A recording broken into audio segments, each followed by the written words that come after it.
Selamat malam semuanya, balik lagi di Sinema Tengah Malam. Masih bareng gue Bimo, gue Fedrian, dan gue Faris. Hari ini kita baru aja selesai nonton film favorit gue nih. Baju gue udah sutradaranya nih ya, Christopher Nolan. Langsung jadi film favorit. Lu? Tadi ini? Oh enggak. Sutradara favorit Oppenheimer. Yoi. Judulnya filmnya ini tayang per hari ini juga udah tayang ya. Gitu udah tayang dari hari Rabu dan wow, bersaing nih sama Barbie. Yeah. Banyak banget yang bilang Barbie Hammer. Barbenheimer. Oh iya, Barbenheimer gitu. Gokil emang Warner Bros dengan Nolan kayaknya semenjak putus kontrak lumayan bersih tegang ya. Persaingan rilisnya ini anjir. Tapi dua-duanya bagus, gua akuin. Barbie juga bagus. Barbie ada di gue review sendiri waktu itu monolog gitu. Dan ini Oppenheimer kali ini kita nonton bertiga, gila. Orang pas kemarin tadi juga kaget gitu ya, kayak tumben datang screeningnya bertiga gitu. Oh, Wih, lengkap bro. Gila, Oppenheimer tuh wajib banget lengkap. Karena apa ya, ini ditulis, didirect sama Christopher Nolan. Dan jadi film yang dia ngomongnya no CGI. No CGI. Dan apa ya, mungkin buat kalian yang nggak tahu atau belum nonton ya, Oppenheimer tentang Robert Hammer ya. Robert Oppenheimer. Iya, Robert Oppenheimer. Dia tuh pembuat nuklir, bapak nuklir lah. Kuantum fisika ya. Iya. Gitu. Dia yang membuat nuklir yang diledakkan di Nagasaki dan Hiroshima. Nanti kita akan bahas detailnya. Tapi sebelum kita masuk ke sana, mungkin tips and trick nonton Oppenheimer tuh yang enak di mana, Is? Di bangkunya seat mana nih? Gimana ya? Kalau IMAX, kita ngomongin IMAX. Kita kan nontonnya di Gandaria IMAX ya. Dan orang dari Universalnya sih bilangnya di E1617 sama F1617 gitu. Di situ sih kalau di Gandaria yang IMAX, tapi kalau sisanya gue agak tahu juga sih. Iya. Cuma tadi ya walaupun kita di pinggir ya, kita dapetnya C sih kebetulan. Tapi karena gratis jadi gue nggak komplain sih. Iya. Tapi maksudnya itu suaranya tetap bikin gue berdebar-debar, Riz. Kalau masalah suara mah emang rata ada semua bangku IMAX menurut gue. Iya sih. Kursinya udah kayak ketendang-tendang itu kayak dari belakang kan. Kayaknya mau ditendang deh, Ditambahin ya. Tapi gokil ya, maksudnya itu lu bisa duduk di bangku yang Faris rekomendasiin. Karena kenapa? Karena kalau kemarin Faris nonton The Flash ini ya, jadi lu bener-bener layar full lu nontonnya. Iya sih. Lu bener-bener bisa fokus. Gue nonton The Flash itu yang pertama itu biasa kan, bioskop biasa dan ya standar. Tapi ketika IMAX gue coba majuan dikit tuh di I. Jadi lumayan depan, tapi pas nonton kerasa bedanya lumayan jauh anjir. Maksudnya kayak bener-bener lu melihat langsung The Flash-nya. Kan kalau kayak rada jauh kan lu kayak ngeliat layar kan jatuhnya. Tapi kalau ketika lu deket dan black bar-nya itu tidak kelihatan di ujung mata lu, dari seluruh ujung mata itu kerasa bener-bener kayak ngeliat langsung sih. Iya. Maksudnya itu baru The Flash loh. Setuju loh. Bukan sebuah film yang di shoot di IMAX dan dikhususkan gitu ya, di craft untuk disiarkan di IMAX, tapi udah kerasa. Apalagi Oppenheimer yang udah Nolan membuat pakai kamera IMAX anjir khusus. Betul banget. Apalagi ini gue baca ya faktanya ya. Ini kamera hitam putih IMAX pertama katanya. Iya benar. Yang dipakai. Kenapa ya dia memilih menggunakan kamera hitam putih IMAX dibanding masuk tahap editing hitam putih gitu, dibuat monokrom? Kan bisa sebenarnya. Beda sih kayaknya. Feel yang dia mau ya. Tajam gitu. Kayaknya beda sih feeling gue juga. Dan juga kenapa ya? Mungkin akan lebih otentik jatuhnya, kayak seperti zaman dulu kamera pakai hitam putih. Karena kan kalau dulu hitam putih lu nggak ngesut di berwarna terus dijadiin hitam putih kan. Yang pada dasarnya sudah hitam putih. Dan juga mereka ketika syuting tuh jadinya harus mengakali itu loh kontrasnya. Jadi sebenarnya yang di shoot tidak memakai baju misalkan warnanya hitam beneran, bisa jadi warnanya jadi merah marun, soalnya di kamera nanti akan kelihatan lebih kontras daripada background gitu-gitu. Ada beberapa warna yang nggak bisa dihitam putihkan dengan filter gitu ya. Ada seninya sih di situ menurut gue. Ya, dan Christopher Nolan menjadi sutradara favorit gue. Emang gue ngefans banget sama dia. Yang ini film, gue nggak tahu sih, ini film pertamanya dia kayaknya yang ngangkat biopik ya.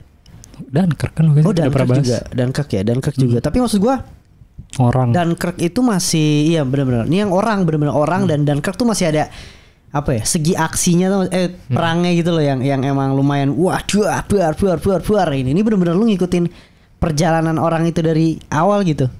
Iya benar. Iya kan? Dan pemerannya juga luar biasa ya. Di sini banyak banget bro cast terkenal. Ada Cillian Murphy, Robert Downey Jr., Florence Pugh, ada Emily Blunt yang mana ya? Oh Kitty, istrinya. Iya Emily Blunt. Ada Matt Damon dan banyak banget cast yang ternyata, gitu ya muncul ya. Dan gue untungnya gue nggak tahu sama sekali sih siapa aja yang main. Yang gue tahu tuh cuma ya Cillian Murphy sama Florence Pugh doang. Iya. Sisanya gue nggak tahu sama sekali. Tapi pas ngeliat anjir ada banyak banget. Ada Kenneth Branagh, ada Rami Malek, ada Casey Affleck bro. Iya Casey Affleck, cameo-cameonya gitu banyak anjir. Bahkan ada Jack White yang main The Boys. Ada ini orang-orang yang dari masa kecil gue anjir. Kayak yang Will yang Sky High, ingat gak sih? Oh tahu. Iya. Dia tuh meskipun perannya nggak terlalu banyak. Terus ada Diary of Wimpy Kid, Roderick. Iya. Terus ada satu lagi si Josh Hartnett tuh, gue inget banget waktu masih kecil nonton dia di TV anjir. Maksudnya itu film aktor-aktor yang udah lama nggak kelihatan gitu loh. Iya. Kayak udah nggak punya karir lagi rasanya. Ada beberapa tapi di juga sini yang gue tahu tuh. Di sini kayak ayolah ikut main film gue, siapa tahu karirnya ke revive. Dan menurut gue acting mereka sebenarnya masih bagus anjir. Iya kan? Iya emang belum dapat perannya lagi aja kan. Film yang gitu lagi semenjak milestone mereka gitu. Tapi kalau ngomongin tentang ini ya filmnya Oppenheimer gitu. Kita kan digadang-gadang kayak lu bakal ngerasain wah meledak lu bro gitu ya. Tapi emang gua akuin sih untuk dari segi suaranya benar-benar bikin getar sih ya. Di sini siapa sih musik komposer? Oh Ludwig Göransson bro. Dia emang musiknya Tenet juga ya kalau nggak salah ya. Iya. Dia Tenet juga gitu. Kenapa nggak ini sih, siapa yang biasa pegangan ini? Hans Zimmer ya? Zimmer kayak lagi ada project lain deh. Dan ini Dune. Dan kayaknya sih emang Nolan udah transisi, maksudnya udah nggak bakal pakai Hans Zimmer lagi kan. Göransson di Tenet itu kayak masa percobaannya dia sih feeling. Oh iya. Dan ini kedepannya kayaknya sih bakal akan Göransson terus sih. Iya harusnya. sih. Tapi ya bagus sih. Gua juga tetap bagus sih. Iya karena kan pasti dia ingin mencoba orang-orang yang lain gitu, bekerja sama orang lain pastinya sih. Iya. Nah, Hans Zimmer juga udah punya proyeknya sendiri kan ya. Iya. Dan lu gimana ngomongin Oppenheimer ini? Oppenheimer kan bisa dibilang ini film yang udah di tagline-nya juga udah bagus kan. Tagline itu apa ide ya? Si ini. Aduh, gue lupa lagi. Pokoknya kalau nggak salah kayak berubah-berubah gitu deh. Oh, the world forever change. Gitu. Lu bener-bener kayak gara-gara dia gitu. Gara-gara dia yang bener-bener kayak misalnya gini, kita merdeka juga gara-gara bom atom. Iya sih. Nagasaki Hiroshima kan Jepang gitu. Ini Oppenheimer juga salah satunya 78 tahun lalu gitu. Dan ternyata di sini banyak banget yang kita baru tahu gitu tentang Oppenheimer. Malah jujur karakternya sendiri aja kita baru tahu ya. Iya. Gue sendiri bahkan gue nggak tahu apa-apa tentang perjalanan Oppenheimer ya, cuma tahu dia yang menciptakan bom atom di saat itu doang. Sisanya gue nggak tahu perjalanan dia dari kuliah di mana. Dia sebenarnya ilmuwan apa ya kan. Gue baru tahu bahkan dia sebuah quantum physicist gitu. Iya anjir sumpah. Terus dia juga kenal sama kayak dekat sama Albert Einstein, sama Niels Bohr segala macem kan. Karena kan gue juga nggak tahu kan mereka tuh hidupnya di tahun berapa. Ya kan. Bahkan gue juga nggak paham gitu. Albert Einstein, Niels Bohr gitu hidupnya di tahun kapan atau di masa kapan, karena emang gue nggak pernah baca aja sih sebenarnya. Kita cuma tahu doang ada itu orang gitu ya. Bener. Iya, gue juga sih. Dan menarik ternyata bro. Ceritanya tuh lumayan emosional dan Nolan memberikan 3 jam ini dengan pace yang menurut gue cepet habis bro. Iya, padat banget soalnya. Berapa tahun tuh? 1928 ke 1949 dia harus ceritain semua. Kayaknya alurnya maju mundur sih ya. Akhirnya ketemu di tengah gak sih? Mestinya. Nolan udah pasti. Gila deh bro, itu bagus banget anjir. Maksud gue cukup rapi ya. Mungkin gue di film ini sedikit kurang paham gitu ya. Gue tahu inti permasalahannya, tapi gue kurang paham. Yang pertama mungkin karakternya banyak banget ya. Iya. Walaupun bagus-bagus sebenarnya, tapi gue nggak hafal. Mungkin kalau lu lebih mendalami fisika atau sains gitu, mungkin lu lebih familiar tuh sama saintis-saintisnya. Karena kan kalau kita kan nggak gitu tahu tuh ya. Iya. Udah gitu, udah saintis. Abis itu ada politikus Amerika juga, anjir. Yang gue aja nggak tahu nih gue nih. Itu gitu. Si Lewis Strauss-nya Levi's, bukan kan? Nggak tahu gue. Kok namanya mirip sih? Mungkin Levi's bapaknya kali ya. Iya kali ya. Levi's siapa? Ya Levi's. Oh. Tapi Lewis Strauss sih. Harusnya enggak sih. penjual sepatu kan dia ngomong. Ya, siapa tahu anaknya jadi penjual jeans bro. Iya bisa jadi ya. Kan si Levi's itu Levi Strauss kan. Iya. Anak. Anjir. Nggak tahu juga gue sejarahnya, cuma namanya kebetulan sama kan bisa jadi. Iya. Tapi gitu sih kalau dari gue ya, untuk plotnya sendiri cepat. Karena kebanyakan karakter emang gue jujur lumayan susah menghafal gitu. Tapi kalau dari lu gimana? Ya kalau gue langsung aja lah, gue salah satu yang gak gue suka sih di situ. Maksudnya salah satu alasannya ya karena emang gue nggak terlalu mengerti beberapa plotnya gitu. Karena emang nih film berat banget guys, menurut gue ya. Menurut gue ini sangat berat filmnya karena dia si Nolannya itu nulisnya benar-benar apa ya bisa dibilang ya, sangat-sangat detail lah. Karena lu dijelasin segala macam bahasa sains anjir yang bahkan gue kadang tidak mengerti gitu. Ya kan bahkan dia kayak jelasin ada uranium segala, plutonium segala macam, dan lu harus pakai hidrogen segala macam, kita harus bikin hidrogen jadi dense, nanti dia akan meledak. Itu gue nggak nangkep gitu loh. Meskipun gue bisa menggambarkan secara kasar, cuma kayak gue nggak begitu yakin apakah yang gue tangkap itu bener yang pengen Nolan sampein gitu loh. Jadi rada susah di situnya sih menurut gue. Dan juga banyak kayak karena karakternya banyak, gue jadi ini tadi dia siapa ya? Maksudnya gue inget namanya, cuma dia itu punya masalah sama si Oppenheimer gara-gara apa ya? Gue jadi lupa-lupa gitu loh. Jadi konfliknya kadang ada yang miss di gue. Itu dari gue sih yang gue mungkin gak terlalu suka. Tapi itu bukan masalah filmnya sih, lebih ke masalah gue kayaknya dah. Yang tidak bisa menangkap plot yang dikasih sama Nolan. Tapi itu salah satu minusnya buat gue sih di film ini. Tapi emang cepet banget Riz. Terlalu pindah-pindah scene-nya tuh cepet banget. Lumayan kompleks ya, apalagi udah karakternya banyak, konfliknya banyak. Dia nyeritainnya pakai timeline-nya kagak linear lagi. Anjing nih orang nih. 3 sudut pandang kalau yang tadi gue lihat sih. Iya, karena kan dibedain dari satu rasio, terus warna hitam putih kan itu menandakan timeline yang berbeda. Iya. Cuma tapi meskipun kita udah tahu misalkan hitam putih itu timeline yang berbeda, cuma dia masalahnya tidak memberitahu itu setting waktunya tahun berapa. Anjir gue jadi ini jadi masa depan yang mana nih? Kita juga bisa menebak-nebak gitu. Tapi sampai akhirnya baru lumayan notice ya. Iya. Nah itu juga susahnya tuh Bim. Maksudnya kita kan karena dikasih 3 sudut pandang yang berbeda, kita harus ngerangkum sendiri tuh. Jadi ketika nanti udah di akhir baru dikonekin kan. Ya kalau lu ada miss sedikit aja di tengah, lu bingung di akhirnya gimana. Tapi emang plotnya gila luar biasa susah sih untuk diikutin. Lu harus benar-benar konsentrasi dan fokus sih. Dan juga emang rada lama, maksudnya memang filmnya sangat bergantung sama dialog sih. Jadi lu harus fokus, benar-benar sabar juga nontonnya. Ya, makanya apa ya? Emang gua akuin plot juga salah satunya yang linear buat bingung karakter kebanyakan gitu ya. Tapi kayaknya apa mungkin ini sih ya, kayak lu sempet pernah bilang ke gua Interstellar kan dulu pertama kali gua nonton tuh anjing jelek nih bangsat film gua. Gua bingung gak ngerti apa-apa gue gitu. Tapi ketika tonton 2 kali ternyata gini ceritanya. Tonton 3 kali nemu sesuatu baru, sesuatu baru. Pasti akan begitu. Apa mungkin Oppenheimer akan juga seperti ini gitu treatmentnya gitu. Cuma nggak tahu kenapa padahal Interstellar itu kan lebih jatuhnya masih lebih apa ya? Kompleks. Fiksi dan teori kan. Karena kan itu teori tentang black hole, tapi di sini ketika kejadian nyata justru gue lebih susah nangkepnya gitu daripada Interstellar karena terlalu banyak yang terjadi gitu di film Oppenheimer. Even Tenet pun ya, maksudnya Tenet tuh menurut gua kompleks. Iya, kalau menurut gua Tenet itu plotnya emang rada ruwet ya. Cuma yang susah itu adalah penjelasan konsep Tenetnya. Tapi secara plot gua mengerti gitu lah ya. Gua kalau gua Tenet merasa gua emang kurang paham juga, emang gua lumayan susah menangkap gitu ya. Tapi gue masih kayak wah sama beberapa aksinya gitu loh. Kalau ini kan drama ya. Kalau udah bingung bangsat gue gak boleh ketinggalan dialog nih anjir gitu loh. Iya sih kayak gitu. Cuma emang rada di akhir tuh semuanya emang rada terbuka lah ya. Maksudnya kita pas di akhir-akhir rada akhirnya connect gitu. Oh ternyata si Oppenheimer punya problem sama karakter ini, mengakibatkan dia punya konsekuensi segini segala macem. Cuma ya gitu, lu di tengah jalan jadi kayak bener gak ya yang gue pikirin nih Oppenheimer punya masalah sama dia apa enggak ya? Apa itu gue salah nangkep ya? Gue gitu-gitu setelah mau film aja. Iya gue setuju. Tapi kalau kita ngomongin ini juga directingnya si Christopher Nolan emang udah nggak pernah inilah ya, nggak pernah kemis lah maksud gue.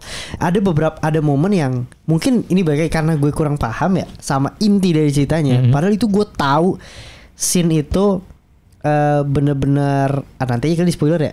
Di spoiler deh. Itu gue bahas di spoiler deh. Tapi mungkin salah satu alasannya gue rada kesulitan mengikuti plotnya adalah kayaknya sih gue sama sekali tidak tahu sejarahnya si Oppenheimer sama sekali sih. Iya, gue juga. Maksudnya sama sejarahnya Amerika Iya. di tahun itu, atau Hiroshima dan Nagasaki atau perang dunia di tahun itu, gue nggak tahu sama sekali. Gue bener-bener buta, orang yang nggak ngikutin sejarah sama sekali gue.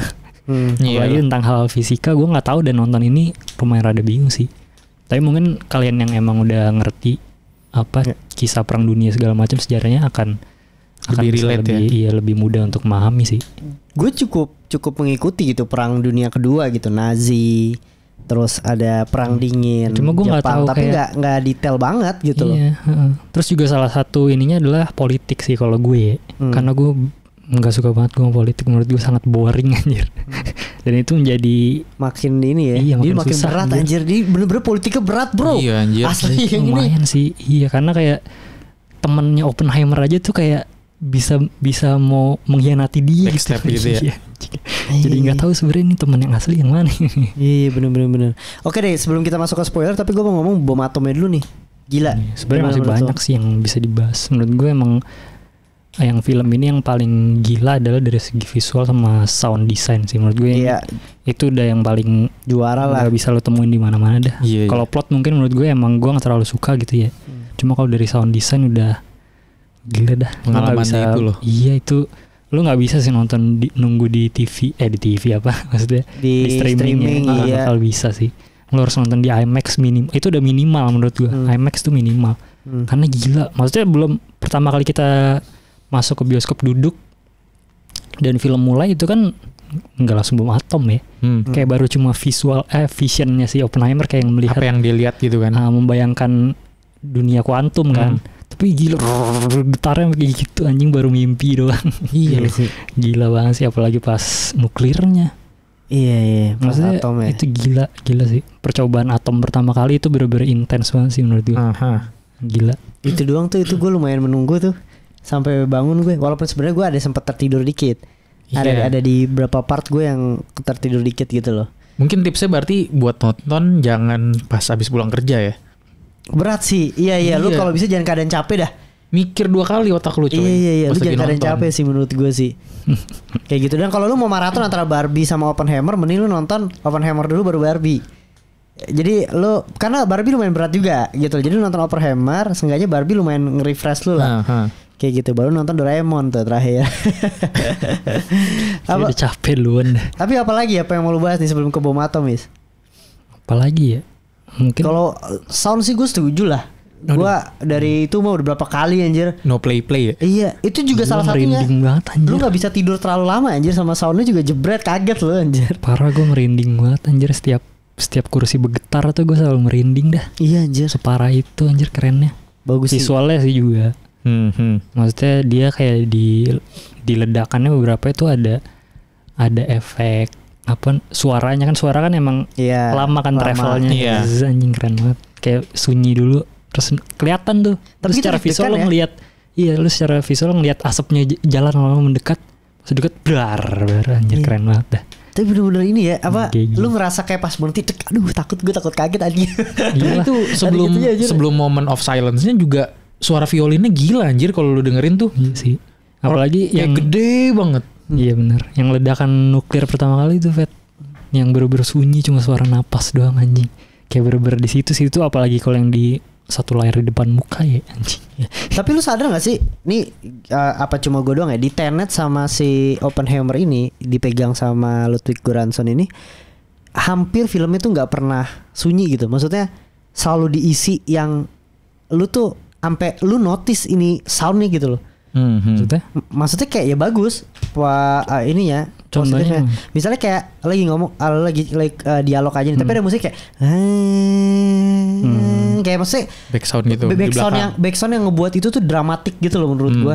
Gua merasa momennya tuh, apalagi kalau semakin intens musiknya tuh semakin berubah, pace-nya juga semakin ini. Ya, Gua tapi notice itu sih. Kayaknya itu bukan Ludwignya sih. Menurut gue itu Nolan sih, karena emang dari Hans Zimmer udah kayak gitu sih feeling gue. Kayak di Interstellar juga gitu sih. Maksudnya Iya, kayak bener-bener emang si Nolannya sih yang style iya, gitu. gua nggak expect di film ini loh. Maksud gua Oppenheimer yang totally drama gitu ya. Lu ngikutin perjalanan satu orang tapi bener-bener nggak kosong gitu loh. Kalau action kan mungkin ya oke lah. Ini bener-bener drama yang bener-bener lu nggak kosong lah. Lu keisi semua untuk musik-musiknya tuh sampai lu notice nih bagus lagi kampret gitu loh. Iya. Gila sih.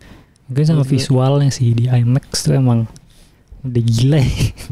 Gede banget anjir layarnya. Puas banget dan nonton itu mungkin salah satu film yang kerasa kalau oh iya nih IMAX nih. Baru kerasa kayak worth it-nya. Ini salah satu filmnya sih. Karena baru visualnya gila banget anjir. The best banget meskipun secara teknis kayaknya sih ya.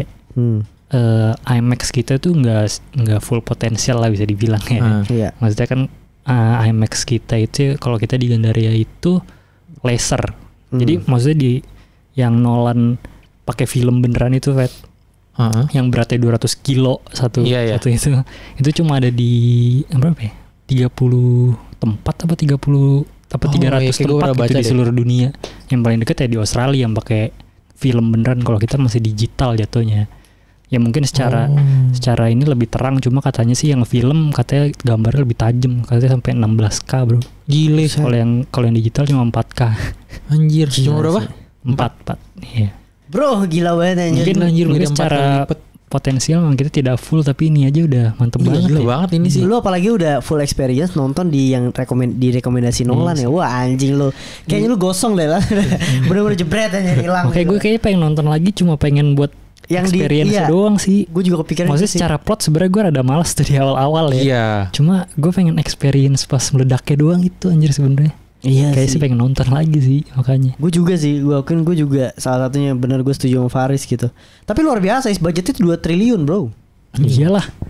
Gila. Orang udah, kita belum ngomongin ininya. Apa special effect-nya. Ledakan segala macam yang asli kan. Iya. Itu yang bikin mahal. Iya makanya bom itu dia buat pakai apa tuh? Dia pakai bom. Pakai bom beneran. Gila, meskipun enggak segede itu pastinya aslinya. Cuma tapi bom beneran. Teknik kamera ya biar kelihatan gede gitu ya. Iya di zoom segala macam. Cuma kan kalau yang kita lihat secara visual di filmnya ya maksudnya kan dia ada close up ledakannya gitu. Iya. Kayak di slow mo gitu. Yang api-api gitu kan. Iya kayak lukisan anjir jatuhnya. Keren banget dah. Detail banget ya anjir sumpah. Iya bagus banget sih itu. Itu maksud gue kan ya bom ledakan berarti kan lu bener-bener random, lu nggak bisa mengatur kayaknya bagusan kayak gini nih gitu loh. Iya. Dari berbagai sudut mungkin diambil itu. Iya. Iya dan berkali-kali tapi gila sih visualnya itu gila banget. Dan nggak tahu ya kalau dia klaim no CGI gue juga nggak tahu deh itu bener atau nggak mungkin. Hampir bisa dibilang nggak ada kali gitu ya. Maksudnya iya, tipis masih ada lah. Iya. Tapi nggak kehitung aja udah jadinya. Iya. Karena kan ada kayak beberapa shot yang ada orangnya misalnya Cillian Murphy terus di belakangnya di backgroundnya ada ledakan itu gila sih. Itu pasti susah banget anjir kalau nggak pakai CGI. Maksudnya bisa possible dan menurut gue mungkin Nolan melakukan itu sih. Iya tapi gokil sih. Gokil banget untuk wah bro ledakannya lu luar biasa sih. Lu bener-bener pas yang gue pikir pas ngeledakin atom tuh kerasa getar gitu tapi aduh lu sunyi dulu tuh kayak dek. Iya sih. Moment of silence. Dar baru gila anjir. Ada momen satu lagi sebenarnya nanti kita akan bahas di spoiler mungkin lebih dalamnya. Cuma yang setelah dia meledakan itu terus dia di panggung itu sih menurut gue juga gila sih. Oh iya. Gak kalah gilanya sama ledakan percobaan itu anjir. Gue setuju sih. Sebelum ke spoiler deh, terakhir gue mau bahas karakter. Gimana? Gue kayaknya karakter favorit gue ini deh, Matt Damon deh, yang di situ deh. Gak tau gue suka aja anjir sama karakternya deh. Sama actingnya dia juga Matt Damon yang jadi jenderal anjir. Iya. Kalau karakter mah nggak ada problem sebenarnya semuanya bagus. Iyalah anjir. Dan juga karena terlalu banyak jadi gue nggak ada yang melekat banget sih. Ada Gary Oldman bro. Iya ada dia juga ya. Iya. Lupa gue. Anjir gila lo. Mantap sih. Tapi kalau dari segi acting ya memang Cillian Murphy keren sih di sini. Sama Robert Downey gila. Robert Downey kan bilang apa film terbaiknya dia sama dia ini. Terus sih dia juga pernah dia ngomong dia sempat bete sama Cillian Murphy karena selama di set terlalu kalem gitu loh. Kayaknya lumayan mendalami perannya si Oppenheimer ini dia. Mungkin ya. Iya. Tapi Robert Downey-nya gila sih di endingnya, di tertaknya itu gila actingnya. Iya. Maksudnya dari biasa tuh dia kan kayak takut spoiler sih gue. Pokoknya intinya dia kayak nggak terlalu banyak dalam konfliknya lah. Tapi di akhir ketika konfliknya di reveal anjing Robert Downey langsung memperlihatkan actingnya anjing keren banget sih itu langsung lepas semuanya. Iya gila sih. Gue juga suka sih. Udahlah kita bahas spoiler deh. Spoiler nih yang mau gue bahas itu adalah scene yang menurut gue yang tadi gue bilang ini kayaknya bakal jadi salah satu scene terbaik dan terintens yang pernah gue tonton kalau gue ngerti konteksnya gitu ya. Yaitu scene dimana si Oppenheimer diwawancara terus bersih tegang. Ketika si Oppenheimer ngomong tuh di belakang tuh getar itunya. Itu ketika sidang. Yang digetar terus kan, getar kan. Terus si itu balik kamera mau pindah ke yang satu makin ngotot. Gue bilang anjing nih konteksnya apa bangsat, gue gak tahu gue bilang. Gue kayak kesel banget gue, maksudnya kayak bingung gitu, tapi gue ngerasa itu bagus banget anjir sih itu. Tapi itu lumayan gila sih. Itu belum kita bahas juga tentang sidang itu. Mantap sih. Iya anjir. Apalagi yang pertama kali yang dia telanjang itu loh. Oh iya. Iya. Keren sih ya. Tiba-tiba kita di doli gitu, tiba-tiba pas ngelewatin belakang orang ditelanjang, anjing keren sih. Merasa ditelanjangi kan dengan pertanyaan-pertanyaannya, anjing keren juga sih simbolisnya. Tapi yang itu sih juga sidangnya. Iya. Terbang sih ketika intens berubah anjing ininya bayangannya di itu si Jason Clarke tuh matanya jadi kayak rada hitam gitu kan, anjing keren banget. Bagus banget itu ya. Tapi gue nggak ngerti, lu ngerti ya? Maksudnya ngerti sih, cuma gue rada lupa lagi dia lagi ngomongin apa itu ya. Aduh gue lupa ya, gue sampai kayak anjing ini gimana nih konteksnya apa? Gue kagak tahu, gue bilang. Aduh gue rada inget dikit sih. Tentang apa ya, tentang ini nih. Pokoknya you gitu-gitu lah. Hidrogen ya. Oh intinya ini dia kan membahas apa yang Oppenheimer pertama kan dia kayak dituduh-tuduh gitu kan kalau lu komunisme. Iya komunisme, terus juga dituduh kalau kenapa lu baru selama 3 tahun kerja lu baru menyesal sekarang. Kan dituduh-tuduh gitu kan, sebenarnya lu ya intinya pengen dijebak aja sih, disudutin gitu doang sih. Juga nggak begitu paham tuh anjir. Jadi kayak aduh sih. Bagus banget anjir. Tapi emang yang ketika di rada pertengahan ketika konflik kayak udah mulai kebuka tuh kayak orang-orang yang pengen menjatuhkan dia itu seru banget sih. Politiknya. Itu di situ tuh baru itu politiknya luar biasa anjir. Iya. Ketika di reveal kayak orang-orang yang banyak yang iri, ternyata dia punya banyak musuh kan. Si Oppenheimer-nya, dan ketika dijabarin plannya mereka semua, anjing keren banget sih itu. Iya. Apalagi itu salah satu penulisan terbaik juga sih menurut gue, yang ganti-ganti misalkan dari sidang terus lu jelasin karakternya yang misalkan lagi ingin menjatuhkan dia, terus dilanjutkan lagi ke sidangnya, itu keren banget sih pindah-pindahnya. Apalagi sama yang Robert Downey ketika hitam putih itu keren banget sih. Iya sih, asli bro, itu salah satu favorit gue sih. Gila anjir itu intensnya. Ya padahal si Cillian Murphy-nya juga actingnya diem gitu cuma. Itu Thomas Shelby anjir itu. Itu cocok banget sih, maksudnya kan dia memang sangat disudutkan, tapi ketika diemnya gitu anjing. Kerasa sih kayak kita menempatkan dirinya sebagai Oppenheimer juga, anjing susah juga ya, maksudnya dia dijebak sedemikian rupa gitu kan. Gue juga suka juga sama ini juga dialognya dia sama ini bukan Presiden Truman. Iya. Truman apa Truman sih? Truman ya. Iya, yang anjir tuh pas tiba-tiba gue bilang anjing ini suaranya Gary Oldman nih kayaknya, ini anjing bener. Terus Casey Affleck suaranya gue kayak nggak asing anjir, bener-bener anjing Casey Affleck gitu. Jadi yang Gary Oldman tuh bener-bener kata-katanya lumayan ini sih, nyentil banget si Oppenheimer ya anjir, yang kasihan yang dia bilang lu orang-orang bakal ingetnya gue bukan siapa yang buat bom nuklir nih gitu. Jangan pernah undang si cengeng ini balik lagi yang kayak gitu. Anjir gue ternyata anjir. Terus si Einstein juga ngomong kayak Einstein tuh orang Jerman ya? Yang sih mana sih? Gue nggak tahu.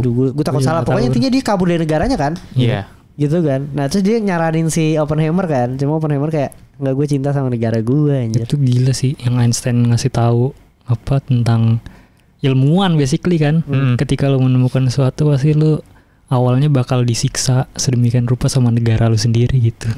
Gila itu keren sih pas dia ngasih dialognya, terus kasih gambarannya juga kan tentang si Albert Einstein dulu juga digituin gitu. Pas kita ngeliat Oppenheimer tua, anjing kasihan juga sih ya, bener semua kata Albert Einstein gitu. Ketika semua udah selesai ya lu baru diapresiasi gitu sama negara lu sendiri, dan itu bukan buat lu, itu buat mereka sendiri anjing. Lumayan ini sih ternyata ilmuwan mungkin nggak semua juga ya, cuma rata-rata kayak gitu kali ya, penemu-penemu besar ya. Harusnya yang berpengaruh sama negara gitu. Dihianati sama negara sendiri, maksudnya kerja kerasnya diambil semuanya ininya. Iya banyak sih memang sih kata-kata yang nyelekit ya. Iya benar. Iya tapi Einstein luar biasa sih, juga merinding juga kata-katanya dia yang dia bilang kalau lu bisa bisa memecahkan ininya fisika inilah gitu ya, rumus ini, berarti lu harus bagi penelitian lu ke Jerman juga, ke Nazi juga, biar apa, biar nggak terjadi perang gitu, dua-duanya bisa sama-sama tahu gitu, karena ini bener-bener bahaya penelitian yang lu iniin kan gitu. Anjir, itu juga kena banget aja, gue bilang anjing bener bahaya lagi yang kita rasain sekarang anjir. Iya. Itu bagus sih. Keren sih. Yang jadi tua itu salah satu yang paling kena juga sih. Iya, gue suka banget sih. Tapi ngomongin yang jadi tua itu, make up-nya juga keren loh. Iya anjing. Gue berasa kayak memang agingnya secara natural aja gitu, bukan secara make up. Iya. Itulah, nggak usah pakai CG lah ya. Anjir. Kalau tua sih emang lebih gampang make up sih. Iya. Tapi emang luar biasa sih Nolan, apa ya, gila bro, film-filmnya dia gokil bro. Ya, maksud gue dia salah satu sutradara yang lu mau budget berapa, ajuin aja gitu ya. Ya studio kayak gitu. Rebutan anjir. Dia si Nolan tuh emang kayak, maksud gua apa ya? Ini padahal gua lumayan, mungkin dia udah banyak gitu ya buat fiksi, udah science, action. Mungkin Dunkirk sebetulnya apa, action ya? Enggak ya, masih drama ya. Historical drama ya. harusnya. Action Inception ya? Masih masuk ya? Iya, bisa jadi kayaknya. Bisa jadi ya. Batman sih paling action. Oh ya, Batman gitu. Mungkin yang belum dia buat horror gitu. Tapi udah kelihatan lah ya. Apa? Dari jump scare Iya, Oppenheimer. Iya anjing. Karena suaranya kencang nih. Iya anjing, beberapa orang lagi deal tuh blur gitu kan, kaget juga orangnya. Iya anjir. Gue makanya beberapa kali tuh kalau udah, kadang emang ketipu juga sih, moment of silence tuh kayak dek, anjing. Kapan nih bangsat datangnya kapan nih gitu loh. Iya anjir, nggak kebayang kan yang ininya si Goranson anjir. Tapi iya sih emang the best sih, sound desainernya juga Gigi. Gue nggak tahu lagi siapa sound desainernya, tapi itu keren banget. Tapi gue nggak tahu ya ininya ya apa di Indonesia, apakah orang-orang akan suka dengan film seperti ini. Iya. Tapi kemarin isunya kan Barbie sama Oppenheimer jadi salah satu apa ya yang ditunggu, yang ngebuat sinema tuh naiknya cepet banget gitu loh. Maksudnya kayak dua film box office bersamaan tuh luar biasa. Kalau secara penonton dan pendapatan sih gue yakin sih pasti akan gede Oppenheimer. Cuma tapi suka apa enggak ya? Iya, suka apa enggak. Berat sih, sumpah. Ini berat banget anjir. Gila. Maksudnya kita yang suka aja ya. Maksudnya gue suka banget sama Christopher Nolan, ngikutin filmnya ini berat anjir. Iya. Mungkin itu sih yang gue sudah tidak terlalu suka dari dia. Terlalu berat ya? Makin idealis ya? 3 film terakhir berat banget anjir. Apa aja? Tenet. Dunkirk Tenet sama iya. Maksudnya kan Dunkirk oke lah maksudnya. Cuma kan dia timelinenya beda-beda ya. Jadi pusing gue nontonnya anjir. Dunkirk jadinya kayak semakin kesini dia makin pintar, tapi gue makin goblok anjir. Tapi bener sih, gue setuju Faris. 3 film terakhir dia adalah 3 film yang gue gak rewatch anjir. Sekali doang gue nonton. Iya, makanya gue kayak akhir-akhir ini jadi kayak gak terlalu inilah sama Nolan. Terakhir Interstellar itu udah paling kena. Sisanya yang susah banget diikutin soalnya. Iya. Tapi tetap ini, maksud gue tetap dia menyajikan suatu hal yang baru yang kita wah keren. Secara tapi plot emang secara plot emang susah banget. Cuma dia selalu kayak ngasih, kalau yang di sini apa? Experience-nya gitu. Iya, experience-nya kayak bom atom dibikin beneran, sound design-nya kayak orang gila. Kalau Tenet juga konsep waktunya kan belum ada yang pernah bikin menurut gue gitu ya. Itu reverse-nya ya. Iya. Meskipun secara plot luar biasa sulit untuk diikuti film-film dia sekarang anjing. Itu juga. Batman salah satu yang beruntung dapetin dia tuh sutradara. Iya. Iya anjir. Gue masih nggak bisa kepikiran sih kenapa dia mau direct Batman. Iya anjir. Sumpah anjir. Oke lah ya. Kita scoring deh anjir nih, bahas Oppenheimer Nolan tuh nggak pernah berhenti bro. Berapa ya skornya? Gimana ya cara nilainya kalau dibilang ngerti juga kagak ngerti, tapi gue merasa kalau dari gua segi mungkin 8 sih karena experience nontonnya sih. Gue kayaknya itu udah paling luar biasa. 8,5 deh. Terlepas dari tadi plotnya gue kurang paham, tapi dari segi apa ya, teknis lah mungkin ya bisa disebut ya, visual dan lain sebagainya itu ganjir bro. Lu luar biasa sih. Kayak gue 8 deh, sama lah. Iya. Tapi emang experience-nya sih ya yang bikin film ini ratingnya jadi 8 itu menurut gak gue. bisa didapetin sih. Kalau experience-nya gak ada, kayaknya gue kasih 6 dah. Iya sih. Ya kalau seandainya lu nonton di bioskop yang gak support deh. Iya. Itu tuh kayak 6 dah lu. Iya kan, berbahaya. Harus di IMAX sih. Iya emang harus banget sih. Iya ya, Barbie oke lah, ngalah dikit lah. Karena kan Barbie nonton di biasa masih enjoy, enak lah. Bagus anjir. Ini harus IMAX sih.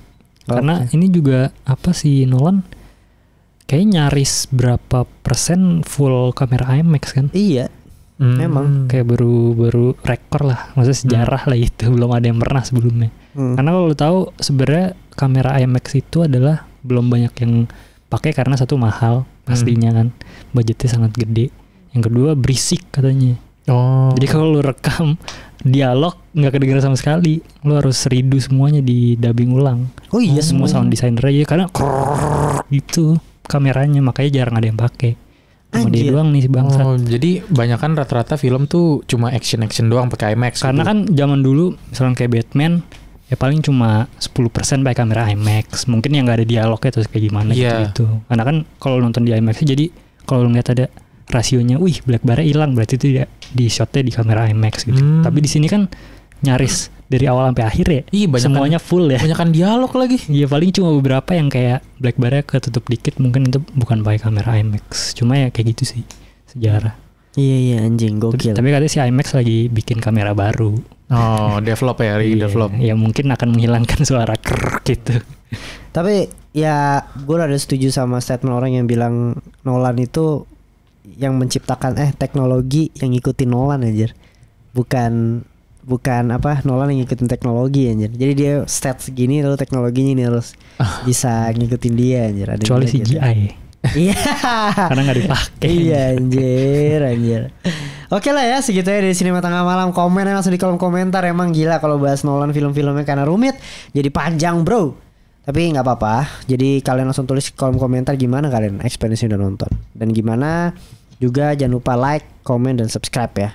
Follow di TikToknya Sinema Tengah Malam dan Twitter Sinema Tengah Malam. Instagram juga ada. Jadi segitu ya dari Sinema Tengah Malam. Sampai ketemu di episode berikutnya. Bye, selamat malam.